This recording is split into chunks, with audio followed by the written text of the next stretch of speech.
Hello, Alchemy and Gold. I hope everyone has been doing well, and I want to share the messages and the energy that the messages around the energy of this full moon that's coming up.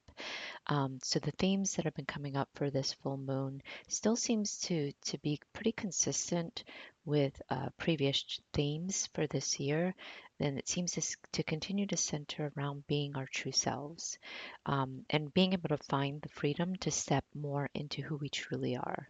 So during the energy of the full moon, the light that is shining, it's going to be shining on the things in your life that are ready to fall away. This is happening in order to bring more balance and harmony into our lives. So it's definitely, not easy to let go of what we've always known, but it's definitely necessary. So the imagery that I got, so I got this imagining this being showered in white light, but also being reminded to ground, get rooted. Now is a time to really find your footing and ask yourself, like, what keeps me calm? What brings me back to center and on solid ground? We need to find the things that bring us more peace in our lives, while also being forgiving with ourselves and remembering we are human. We as human beings, we live busy lives in this modern world that we live in, and there's not an expectation uh, to have the ability to hide out in caves and stay in this Zen space 24/7. If you're able to do that, kudos to you. But we want to find easy, doable practices. These practices that we can incorporate into modern day living.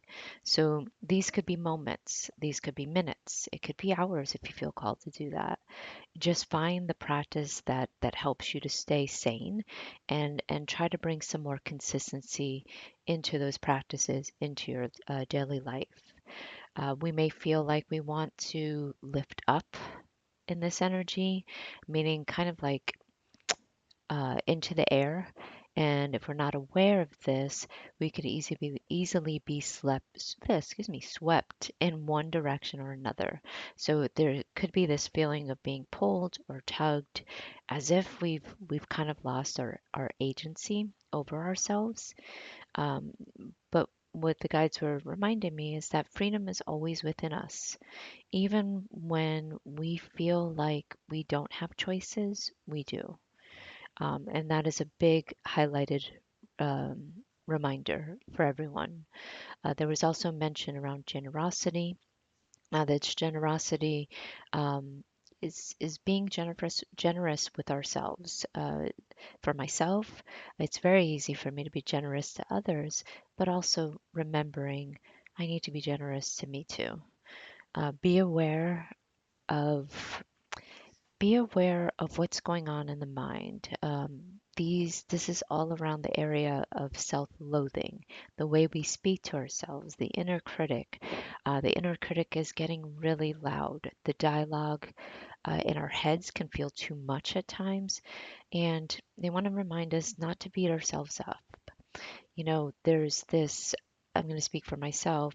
I can tend to go into, oh, this is happening because I'm not doing it right. And when I say it's, I'm doing that in air quotes, um, meaning I'm on the spiritual journey, so I'm not spiritual enough. I haven't meditated enough, or I've done something wrong.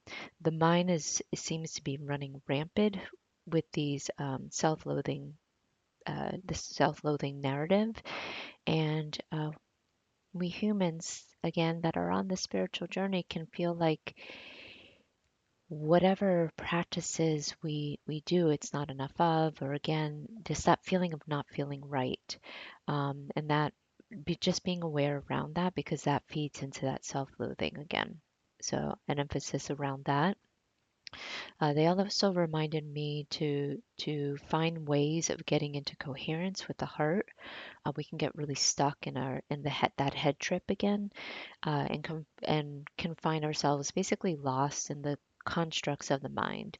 So again, with coming back to getting grounded, finding our anchor to balance and bring harmony into all areas of our lives, to be able to free ourselves from the subconscious beliefs that can have us feeling shackled and imprisoned. Um, we're really being asked to look at how we relate to all things in life. When we do this, it'll create more harmony and bring about a more harmonious nature, which will bring greater balance into all our relationships. So we need to look at um, how we relate to ourselves, the planet, partners, family members, work, the people that step in and out of our reality moment to moment on a daily basis, being aware of how we relate to everything. Again, this is a heavy, heavy emphasis on being asked to look at how each person is in relationship to all things.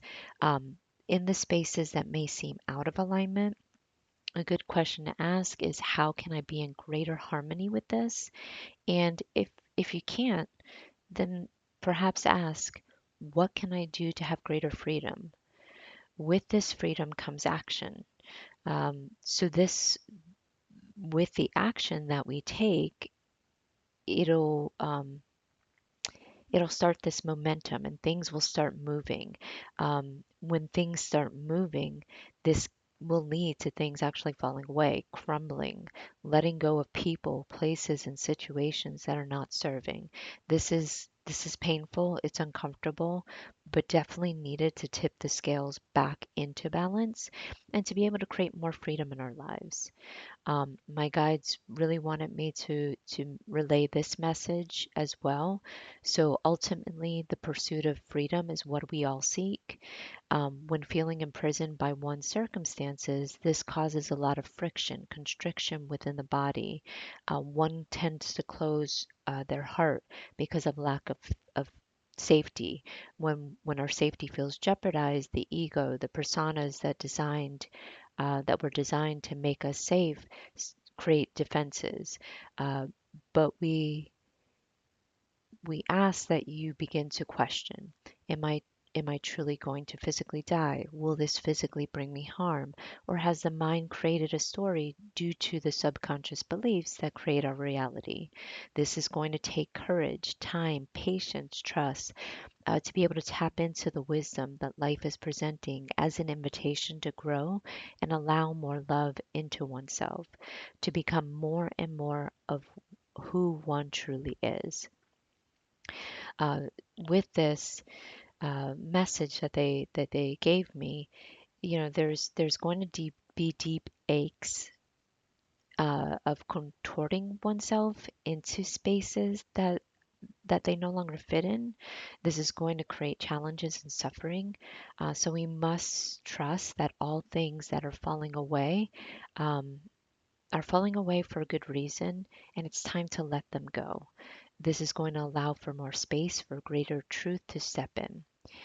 And on a personal note, I've been going through all of this. This resonates with me in my own personal life and personal journey. This week was a tough one. I feel like I'm kind of coming out of the hardest part of it. But with that being said, there is also a reminder to be gentle with yourself, have compassion with yourself, have grace for yourself. It's okay to put your needs first. What the guides have been telling me and reminding me constantly is that for myself, I want to be in service. And when I say this, I always say it's for the highest and greatest good of all concerned. They are capitalizing the all. So capital A, capital L, capital L. This is not just about everyone else, but this does include you too. Because how can we truly serve the greater good from depleted energy? I hope this message serves you well. All my love.